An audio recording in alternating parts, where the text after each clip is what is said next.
Assalamualaikum warahmatullahi wabarakatuh. Perkenalkan, kami dari kelompok 2. Di sini kami akan menjelaskan tentang perilaku kesehatan.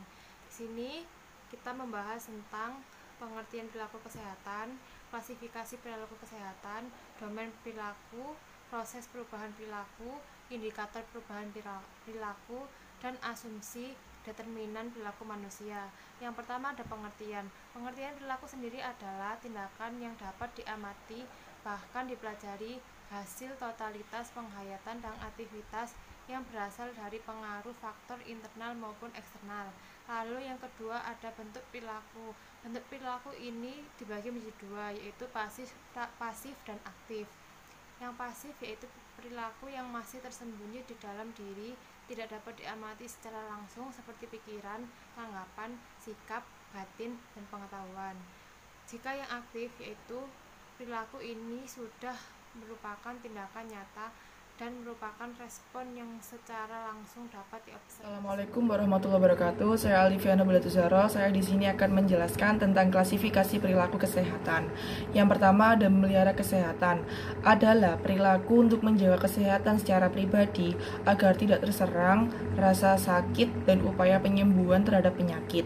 Yang kedua ada mencari dan menggunakan sistem atau fasilitas pelayanan kesehatan atau perilaku pencarian pengobatan.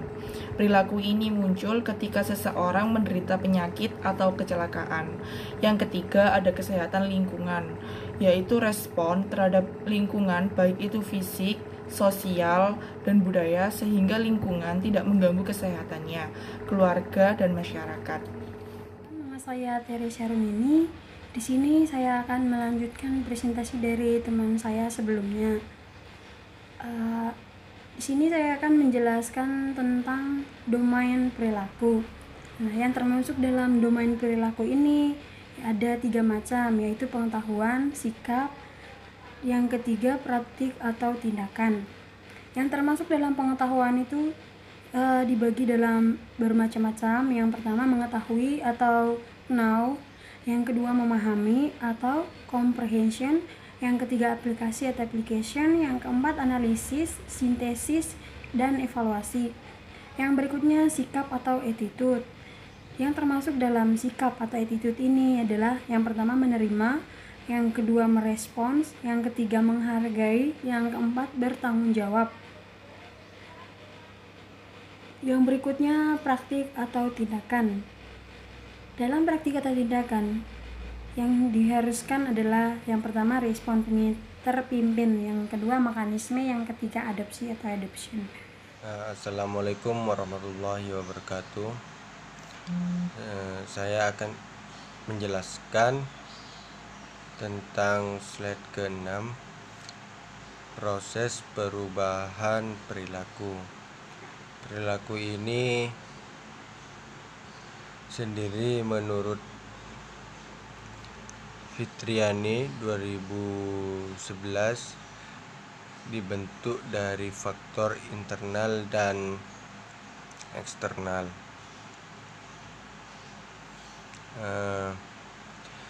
Menurut Fitriani 2011, proses pembentukan perilaku dapat dipengaruhi oleh faktor yang berasal dari diri individu. Faktor internal berupa kecerdasan, persepsi, motivasi, minat, emosi, dan sebagainya untuk mengolah pengaruh dari luar. Faktor eksternal meliputi objek, orang, kelompok, dan hasil kebudayaan yang dijadikan sasaran dalam mewujudkan bentuk perilaku. Susunan syarat pusat persepsi, motivasi, emosi, belajar. Nah, demikian penjelasan dari saya. Ya baik, di sini saya akan melanjutkan penjelasan dari slide sebelumnya mengenai proses terjadinya perilaku. Menurut Carl Rogers, ada beberapa proses tahapan terjadinya perilaku. Tahap pertama yaitu awareness atau kesadaran.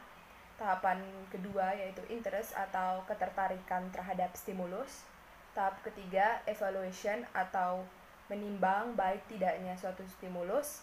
Tahap keempat trial atau mencoba perilaku baru, dan tahap terakhir adoption atau telah berperilaku baru. Assalamualaikum warahmatullahi wabarakatuh.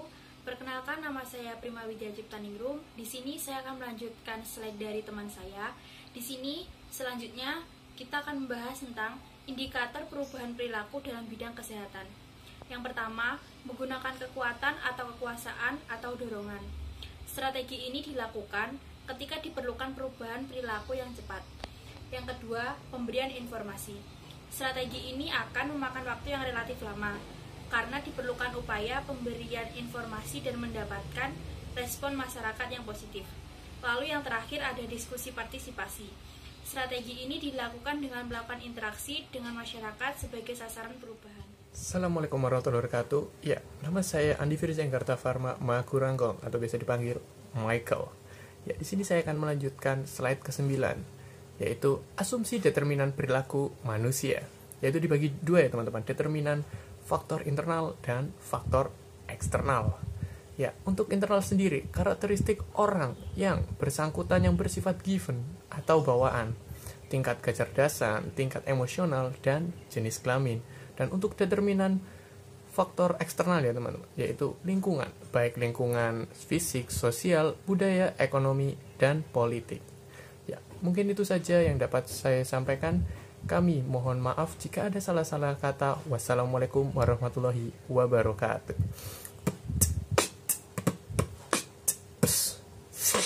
Stay safe, guys.